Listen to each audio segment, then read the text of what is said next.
उघा दिवाळी आली, मोती स्नानाची वेळ झाली.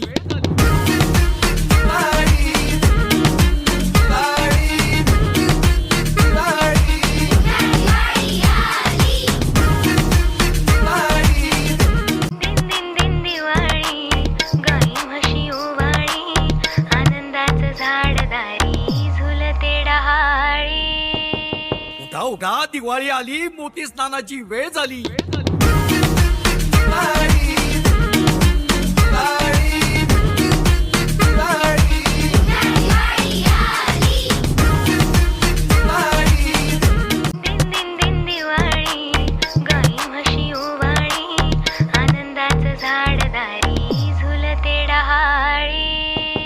उघा उघा दिवाळी आली, मोती स्नानाची वेळ झाली.